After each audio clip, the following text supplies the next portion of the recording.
Welcome to the Cross Canada Spotlight. I'm Mike Arsenault. Every week we take a look at some of the most interesting and entertaining stories produced across the Global News Network.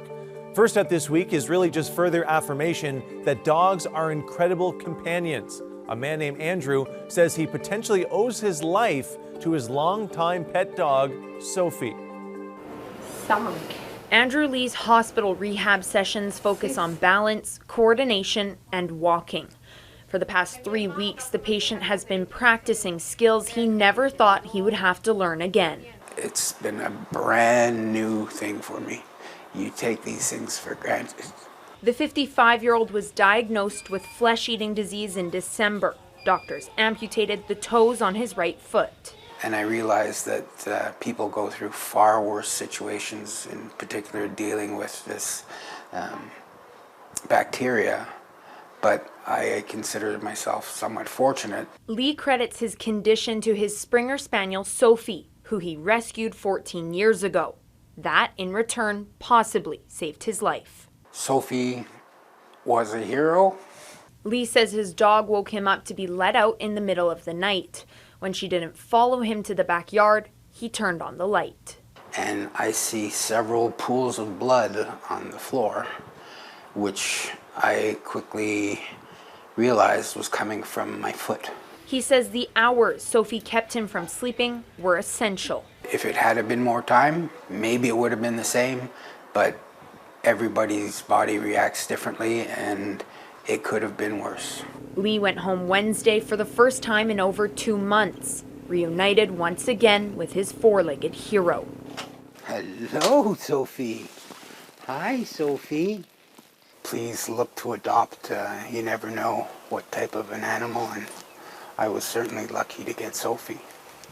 Lee plans to make up for lost time, thanking Sophie for the role that she played on what could have been a fatal night. She's pretty much got a gold pass to whatever she would like. You know, whether it's an ice cream cone or if it's a walk. Olivia O'Malley, Global News, Montreal. And I'm sure Sophie will be a massive help to Andrew during his convalescence at home as well. And I agree with Andrew. He won't ever know if his condition would have been worse, but Sophie definitely woke him up that night for a reason and helped her owner however she could. Hopefully Sophie still has quite a few years ahead of her as well. Continuing the thread of lending a helping hand, a couple in Ontario was in danger of missing their own wedding ceremony until a police officer came to their rescue with a ride. It's not how Arohi Chopra and Brajesh Patel pictured their wedding day, but here they were, in the back of a police cruiser, minutes before their ceremony. We were booked to be married at City Hall. We had an hour buffer in between, but like any wedding, a few hiccups in between. This was one of the hiccups. Widespread road closures throughout downtown Toronto because of anti-mandate protests.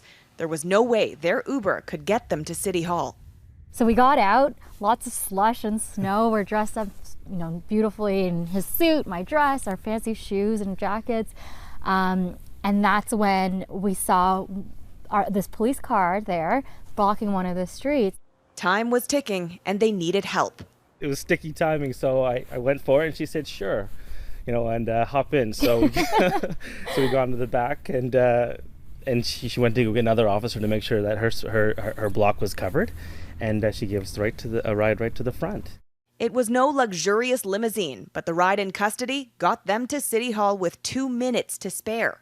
She opened up the doors, let us out, gave us a couple of hugs, and sent us on our way. I thought, you know what, something had to be done for them. It's their special day, and it's the little things I think that you can do for people that really can actually make a difference. The newlyweds, grateful for the kind cop who saved their wedding day, and the Bonnie and Clyde story they will share for years to come. Tracy Tong, Global News. Well, I really don't know how you can top that wedding day story. I can only imagine how much mileage they will get out of that story in social settings for the rest of their lives. And kudos to that police officer for giving them a lift. She didn't have to do it, but I hope that most officers would do the same if presented the same situation. From Ontario now to Alberta, and a woman looking to cross off an item on her bucket list that will take her to new heights. Leanna Carrier is preparing for the race of her life. it'll be unforgiving. The 36-year-old calls herself an adventure athlete. She used to be an internationally ranked pole vaulter and Canada's first female decathlete. Now she's into triathlon and ultramarathon.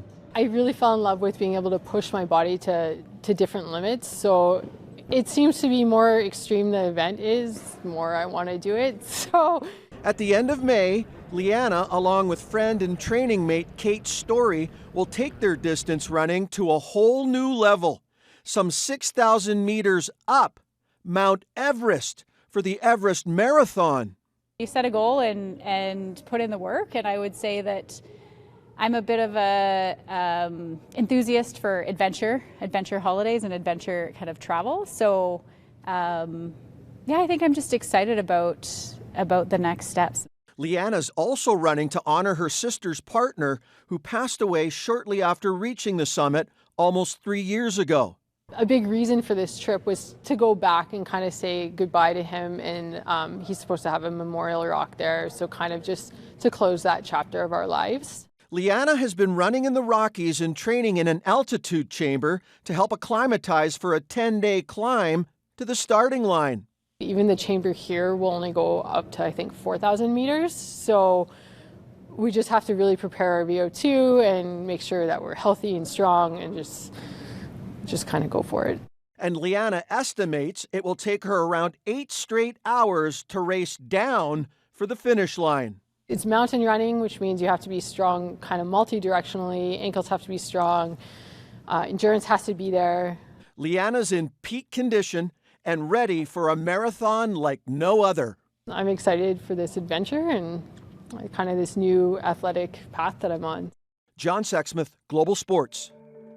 Well, I thought my ears were deceiving me when I heard that Leanna would be embarking on a 10-day climb just to get to the starting line. That's crazy.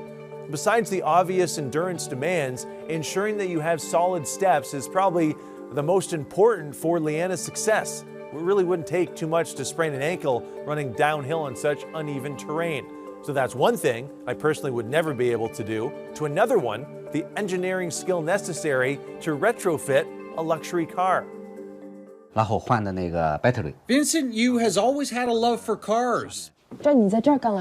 But that passion took a much different turn 4 years ago when his daughter told him about climate change and the impact of gas-powered vehicles, and what she thought about his idea to buy a Rolls-Royce. He was telling me how great it is and how it takes like a lot of horsepower and gas. And I was just like, but aren't you gonna pollute the earth with this even more than like just a regular car? He still bought it, but she refused to go for a ride with her dad. And so began a long journey for Yu to change his thinking about luxury cars. The engineer by trade would find a way to turn this car into an electric vehicle. As like time went on, he just went like, I will do this to make you proud. He studied car batteries and sought out parts to replicate the technology. It was a costly and laborious undertaking. Very difficult. Gloria and her mom moved out of the house for a year because it was getting stressful when Vincent couldn't get the engine to work. Finally, after 4 years, he found success. One day he just like gave us a text saying, oh, I've done it. And then we were just like, done what? And he was just like, I've converted the car. I need a small this. That was last fall. Gloria and her mom moved back home. I plan a year. I plan maybe next month. Now Yu is planning to convert this Rolls-Royce into an EV, while in the process of launching his brand new business, Mars Power, that will transform gas cars to electric. I'm very, very happy. Very, very happy. And Gloria has no problem going for that ride now with her dad. You like it? Yeah, I do like it. Oh, good. I'm very proud of you. Jay Durant, Global News. My brain literally can't compute the steps necessary to do what Vincent did. I would have just bought an electric car myself and saved myself the headache. And I feel like I'm left wanting to hear more about this story, specifically the year off away from his family. But it is a great business idea. I'm sure a lot of car people are in Vincent's position, but without the knowledge and skill that he has.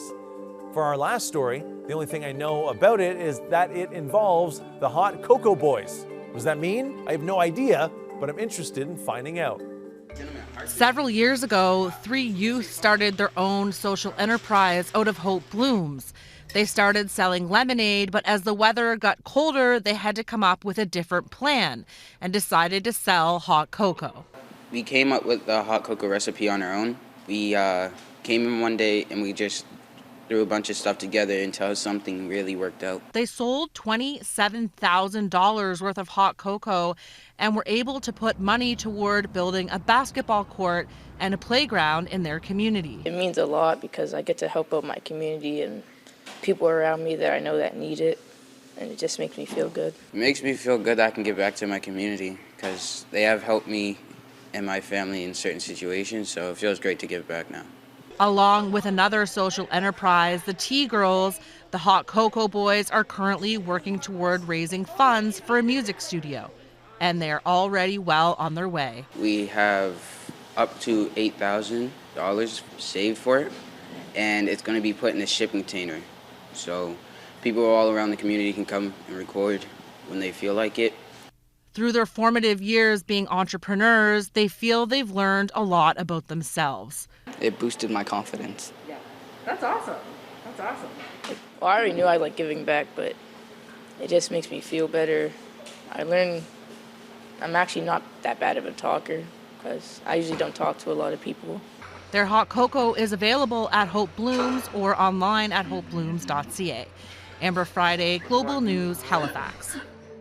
I'm jealous of the boys' entrepreneurial spirit, and they wanted to use the profits to help out their community. I mean, the future is in good hands with today's youth like the Hot Cocoa Boys. And that's it for the Cross Canada Spotlight. Be sure to watch Global News Weekend every Saturday and Sunday morning at 7 a.m. on the Global TV app and Prime Video.